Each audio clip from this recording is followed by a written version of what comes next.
नाज़रीन अस्सलाम वालेकुम वरहमतुल्लाहि वबरकातुह। कारवाने कोट्स और शायरी चैनल पर आप सबका खैर मक़दम है। नाज़रीन, कई बार हज़रात अइम्मा अरबा के बारे में सवालात पूछे जाते हैं और पक्का इनमें से एक सवाल पूछा जाता है। तो आइए आज हम चारों इमामों के बारे में बात करेंगे। सवाल नंबर 1 है, हज़रत इमाम अबू हनीफ़ा रहमतुल्लाह अलैह का सन्न पैदाइश और सन्न वफ़ात क्या है और मदफन कहाँ है, और आप रहमतुल्लाह अलैह के ज़माने में कितने सहाबा इकराम रिज़वानुल्लाहि अलैहिम अजमाइन ज़िंदा थे और कहाँ कहाँ। तो इसका जवाब है नाज़रीन, सबसे पहले इमाम अबू हनीफ़ा रहमतुल्लाह अलैह जो हैं उनका नाम है नुअमान इब्न साबित, और अबू हनीफ़ा जो है ये इनकी कुन्नियत है।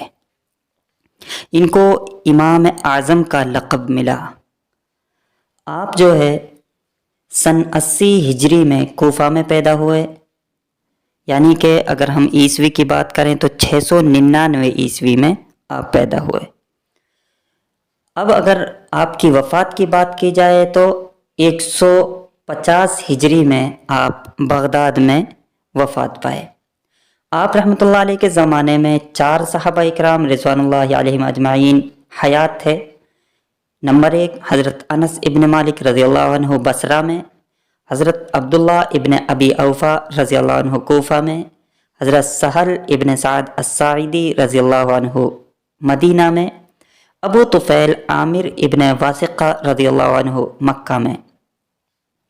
मगर इमाम अबू हनीफ़ा रहमतुल्लाह अलैह की इनमें से किसी से भी मुलाकात नहीं हो सकी।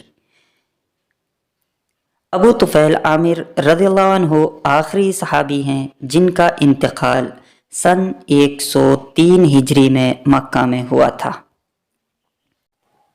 इसी तरह आपके असातिज़ा के बारे में भी पूछा जा सकता है, जैसा कि आपके जो असातिज़ा हैं उनमें मशहूर हैं हम्माद इब्न अबी सुलेमान, दूसरे हैं नाफ़े मौला इब्न उमर। इसी तरीके से आपके मशहूर जो शागिर्द हैं उनमें भी आप देख सकते हैं मोहम्मद बिन हसन अश्शैबानी और इमाम अबू यूसुफ अबू जाफ़र तहावी मुजद्दिद अल-फ़सानी। इस तरीके से आपके असातिज़ा और आपके शागिर्दों को भी आप लोग याद रखिएगा। साथ में आपने कौन से नुमाया काम अंजाम दिए। मुस्नद अबू हनीफ़ा, अल-फ़िक़्हुल अकबर, ये किताबें आपने लिखी हैं। तो चलिए अब बात करते हैं इमाम मालिक रहमतुल्लाह अलैह के बारे में। इमाम मालिक का असल नाम है मालिक इब्न अनस इब्न मालिक इब्न उमर रज़ियल्लाहु अन्हु। आप जो है 93 हिजरी यानी कि 179 ईस्वी में पैदा हुए, और आपके बारे में ये भी कहा जाता है कि आप 90 या 95 या 94 हिजरी में पैदा हुए। इसके बारे में इख्तिलाफ है, लेकिन राजिह कौल के मुताबिक 93 हिजरी कहा गया है। ये भी फ़िक़्ह के मुस्तनद तरीन उलमा में से एक हैं। इमाम शाफ़ई इनके शागिर्द रहे हैं और भी बहुत सारे उलमा इनके शागिर्द हैं। फ़िक़्ह मालिकी भी एक जो है इन बड़े 4 मसलकों में से एक है। आपका इंतकाल सन 179 हिजरी में हुआ। आप मदीना में यानी कि जन्नतुल बकी में दफन हुए। आपके मशहूर शागिर्दों में बहुत सारे लोग हैं। आपने जो कारहाए नुमाया अंजाम दिया उनमें सबसे मशहूर है मुअत्ता इमाम मालिक, जो आपने अपनी एक किताब लिखी थी।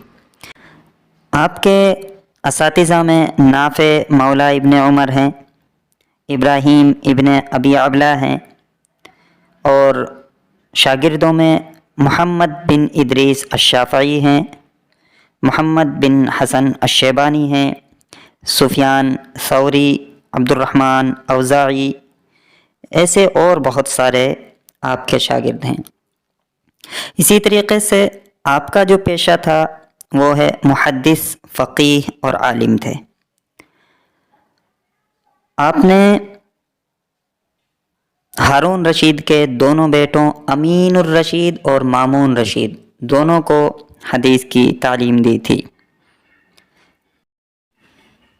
اگلا سوال ہے حضرت امام شافعی رحمۃ اللہ علیہ کا سن پیدائش اور وفات کیا ہے؟ دوستو، سب سے پہلے ہم آپ کا نام جان لیتے ہیں۔ آپ کا نام ہے محمد، کنیت ابو عبداللہ۔ مورخین اور محدثین کے نزدیک امام محمد بن ادریس الشافعی کے نام سے مشہور و معروف ہیں۔ آپ رحمۃ اللہ علیہ شہر فلسطین میں سن 150 ہجری مطابق 28 اگست 767 عیسوی میں، بعض نے کہا اسقلان میں اور بعض نے کہا یمن میں، اسی سن میں اور بقول بعض اسی مہینے میں پیدا ہوئے جس میں امام اعظم ابو حنیفہ رحمۃ اللہ علیہ کا انتقال ہوا۔ اہل تواریخ کے درمیان سن والی روایت مشہور ہے، یعنی کہ اسی سن میں آپ کی ولادت ہوئی جس سن میں امام ابو حنیفہ رحمۃ اللہ علیہ کا انتقال ہوا۔ آپ کی وفات ماہ رجب کے آخری دن یعنی 204 ہجری شہر مصر میں ہوئی۔ اسی طریقے سے اگر بات کی جائے آپ کے اساتذہ کی، تو آپ کے اساتذہ میں امام مالک ابن انس ہیں اور محمد بن حسن شیبانی ہیں۔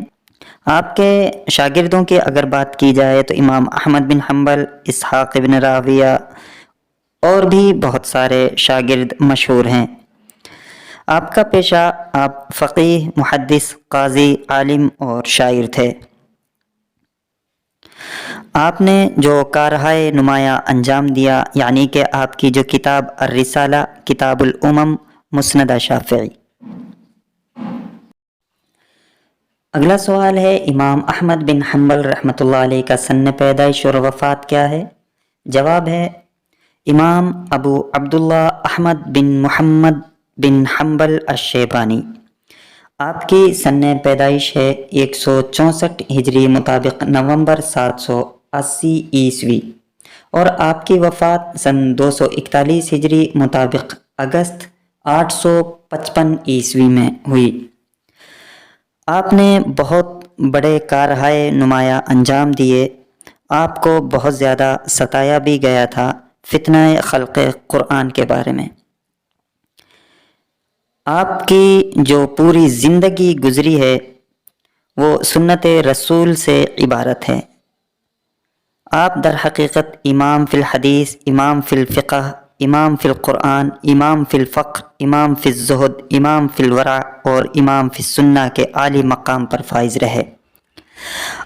آپ کو دفن جو کیا گیا تھا وہ احمد بن حنبل مسجد کے نام سے مشہور ہے۔ آپ کی وفات بغداد یعنی کہ خلافت عباسیہ کے دور میں ہوئی تھی، بغداد میں۔ آپ کے اساتذہ میں محمد بن ادریس الشافعی، سفیان ابن عینیہ، عبد الرزاق ابن حمام۔